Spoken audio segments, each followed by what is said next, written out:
Olá pessoal, vocês acabaram de entrar para o lado obscuro do YouTube, a hora do pesadelo. Sejam bem-vindos. Peço que se inscreva e deixe o like para nós da equipe sempre trazer os melhores conteúdos de terror aqui para vocês. Hoje trouxemos duas histórias de terror para você assistir antes de ir dormir, cuidado para não ter pesadelos. Bom vídeo! Fantasma de adolescente se comunica com garota. Vicky, 16 anos, moradora da cidade de Cupertino, Estados Unidos, tem motivos para acreditar que conversa com fantasmas. Meu nome é Vicky, tenho 16 anos e morro de medo dos fantasmas que eu vejo.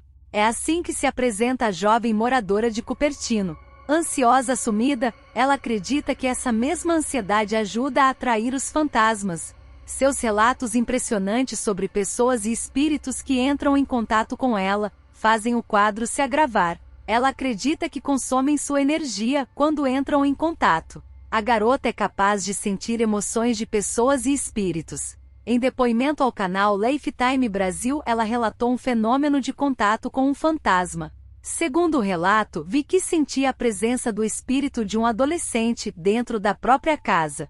Eu não consigo andar nesse corredor sem chorar. Eu sempre tinha a sensação de que um adolescente morreria. E aconteceu bem aqui. A casa onde Vicky mora foi comprada por seus pais antes de ela nascer. Porém, o que ela nunca soube é que os antigos proprietários haviam perdido um filho adolescente em um trágico acidente. Garoto morrera dentro da casa onde Vicky morava com seus pais. Notícia que a garota não tinha era que um trágico acidente tirara a vida de um adolescente. Naquela mesma casa, as emoções da perda estavam impregnadas. O mergulho na piscina seria o suficiente para matar o garoto, que inalara a água e mesmo socorrido não sobreviveu. Mãe, estou sentindo uma tristeza, dissera a mãe em uma ocasião. Embora houvesse uma preocupação com Vicky, parecia uma crise de adolescência. Mas somente no começo. À medida que as crises de choro ficavam mais frequentes, Vicky demonstrava que passava por algo mais complicado. Era um sentimento muito pesado que me invadia. E eu começava a chorar. Eu não conseguia controlar e não sabia por quê. Os misteriosos túneis de Chicago. Os quase 96 quilômetros de túneis sob a cidade de Chicago é um daqueles mistérios intrigantes. Para que serviriam? Os túneis de carga de Chicago começaram a ser construídos no ano de 1899, por uma empresa de telefonia. Escavados à mão, os túneis conectavam diversos edifícios importantes da cidade. Entre os anos de 1904 e 1959, os túneis foram utilizados pela empresa construtora para oferecer serviços de telefonia, transporte de carvão e cinzas, mercadorias e correio. A empreitada chamou a atenção. Em pouco tempo havia milhares de clientes utilizando a logística dos túneis de Chicago. A facilidade de transporte dos mais diversos objetos pelo chamado submundo de Chicago era incrível. Isso seria uma grande revolução para fugir do trânsito cada vez mais caótico de uma cidade pujante dos anos 20.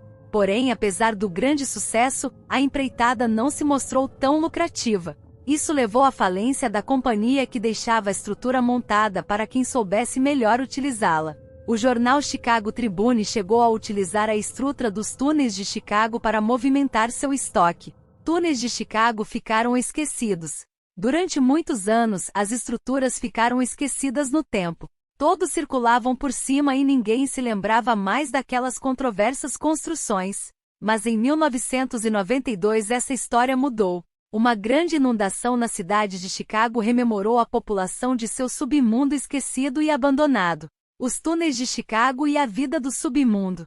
Chicago era uma das cidades mais afetadas pela lei seca nos Estados Unidos. Aqueles loucos anos 20 de proibição de venda de bebidas alcoólicas produziu um dos mais infames ícones do crime organizado.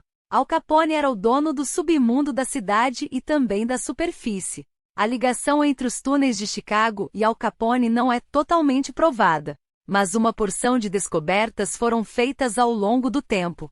Os prédios ocupados por Capone e sua equipe possuíam mesas com fundos falsos, paredes secretas, esconderijos e uma vasta gama de ligações subterrâneas clandestinas, que interligavam os esconderijos à rede de túneis.